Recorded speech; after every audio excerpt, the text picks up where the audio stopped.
السلام علیکم۔ کہتے ہیں کہ سیاست کے سینے میں دل نہیں ہوتا۔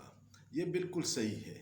آج میں آپ کو اس کی تفصیل بتاؤں گا، لیکن اس سے پہلے اگر آپ نے میرا چینل سبسکرائب نہیں کیا تو اس کو سبسکرائب کیجیے گا اور اپنے دوستوں کے ساتھ شیئر کیجیے گا۔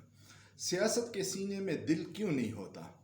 اس کی کہانی شروع ہوتی ہے 1977 کے بعد، جب بھٹو صاحب کو مارشل لا کے ذریعے ہٹا دیا گیا اور پھر جنرل ضیاء الحق کے ڈکٹیٹرشپ میں اس کو پھانسی دی گئی، اور ساتھ ساتھ میں اس کے بعد ایک مسلم لیگ میں کچھ لوگوں کی پرورش شروع کی گئی، جنہوں نے بعد میں یہ دعویٰ کیا کہ ہم ضیاء الحق کے روحانی بیٹے ہیں اور ہم ضیاء الحق کا مشن پورا کریں گے۔ آپ شاید میرا اشارہ سمجھ گئے ہوں، میں میاں برادران کی بات کر رہا ہوں۔ میاں نواز شریف نے ضیاء الحق کے قبر پہ کھڑے ہو کے کہا تھا کہ میں اس کا بیٹا ہوں اور میں اس کے مشن کو پورا کروں گا۔ دوسری طرف بھٹو شہید کی جانشین اس کی بیٹی محترمہ بے نظیر بھٹو لاہور آ گئی جلاوطنی کے بعد، اور اس نے اپنی جدوجہد شروع کی، اور میاں نواز شریف اور کی پارٹی مسلم لیگ اور پیپلز پارٹی بے نظیر کی قیادت میں دونوں انتہائی مؤثر ایک دوسرے کی مخالفت کرتے ہوئے پاکستانی سیاست میں 30 سال تک چھائے رہے۔ جب بے نظیر کی حکومت بنی، اس کو گرانے کے لیے نواز شریف نے مختلف ہتھ کنڈے استعمال کیے، اور جب نواز شریف کی حکومت بنتی تو بے نظیر اس کو کافی ٹف ٹائم دیتی تھی۔ جب دونوں اقتدار سے باہر ہوتے تھے تو ایک دوسرے پہ سینکڑوں کیسز بنائے ہوئے تھے اور ایک دوسرے کو ہر طرح انتقام کا نشانہ بناتے رہے تھے، اور لوگ سمجھتے تھے کہ یہ شاید واقعی اپوزیشن میں ہیں۔ پھر 2010 میں ایک اور بندہ آ گیا جس کا نام عمران خان تھا، اور اس نے اپنے ایک انٹرویو میں کہا تھا کہ جب میں ان دونوں کے مقابلے میں آؤں گا تو یہ پھر ایک ہو جائیں گے، جو کوئی نہیں مان رہا تھا اس وقت۔ زرداری صاحب جو ہیں، ان کے والد نے حاکم علی زرداری نے بھٹو شہید کی پھانسی پہ مٹھائیاں بانٹی تھی۔ یہ ایسے جو سیاست ہے جس کے سینے میں دل نہیں ہوتا، اس کی میں آپ کو مثالیں دے رہا ہوں۔ پھر ایک وقت ایسا آیا کہ زرداری صاحب کو نواز شریف نے جیل میں ڈالا، اور ایک یہ بھی واقعہ ہے کہ اس کی زبان کاٹنے کی بھی کوشش کی گئی۔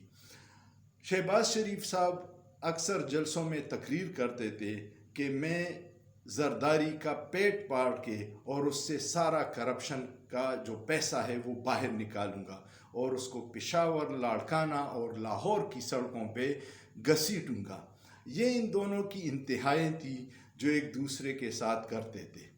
لیکن آج ایک انہونی ہو گئی، اور وہ انہونی یہ ہو گئی کہ آج ذوالفقار علی بھٹو کے نواسے حاکم علی زرداری اور زرداری کے بیٹے نے ڈکٹیٹر جنرل محمد ضیاء الحق کے روحانی بیٹوں نواز شریف اور شہباز شریف کی حکومت میں وزیر خارجہ کا حلف اٹھا لیا۔ یہ بہت انہونی ہے۔ یہ آگ اور پانی کا کھیل جو عوام سمجھ رہے تھے، جس کو دھوکے میں تھے، وہ غلط تھا۔ یہ آپس میں ایک ہی تھے، ان کے مفادات ایک ہیں، ان کے کیسز ایک ہیں، یہ جان بچانا چاہتے ہیں، یہ اپنی کرپشن بچانا چاہتے ہیں، اور آج یہ ایک دوسرے کے ساتھ مل گئے۔ اور اس کے بارے میں بہت پہلے پیشگوئی کی تھی پیر پگاڑا صاحب نے۔ جب یہ پیدا ہو گیا تھا تو اس نے کہا تھا کہ 20 سال بعد یہ بچہ بلاول مسلم لیگ میں ہوگا۔ لوگ ہنستے تھے، کسی کو یقین نہیں تھا۔ آج 33 سال بعد وہ بات سچ ثابت ہو گئی، اور بلاول نے مسلم لیگ نون کی حکومت میں وزیر خارجہ کا حلف لے لیا۔ یہ عجیب اتفاقات ہیں۔ مریم نواز نعرہ لگاتی تھی، زرداری عمران بھائی بھائی، آپ عمران کو ووٹ دو گے تو وہ زرداری کے بکسے سے نکلے گا۔ آج یہ سب ایک ہو گئے ہیں، آج ان کی مخالفت ختم ہو گئی ہے۔ آج پتہ نہیں ان کے جو جھیالے ہیں وہ اور پٹواری ایک دوسرے کو اب کیا کہیں گے۔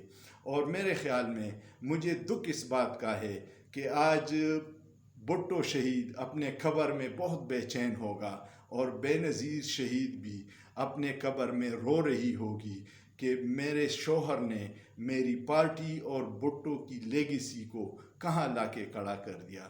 یہ جو جیالے نعرہ لگاتے تھے کہ بھٹو زندہ ہے، میرے خیال میں آج بھٹو کی قبر پہ جا کے بہت روئیں گے کہ آج صحیح معنوں میں بھٹو کی لیگیسی کو بلاول نے دفن کر دیا مسلم لیگ کے ہاتھوں۔ یہ ان کی کہانی تھی جو میں آپ کو بتانا چاہتا تھا کہ سیاست کے سینے میں دل نہیں ہوتا، اور ان کے صرف مفادات کے لیے ایک دوسرے کے ساتھ ہوتے ہیں۔ نظریہ وغیرہ انہوں نے بہت پہلے دفن کر دیا تھا۔ ان کا نظریہ اب صرف اپنی کرپشن بچانا اور اس ملک سے پھر بھاگ جانا ہے۔ آپ اس پہ سوچئے۔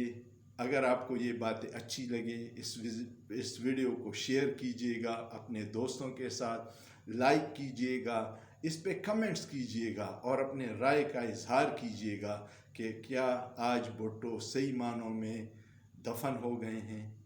بہت شکریہ۔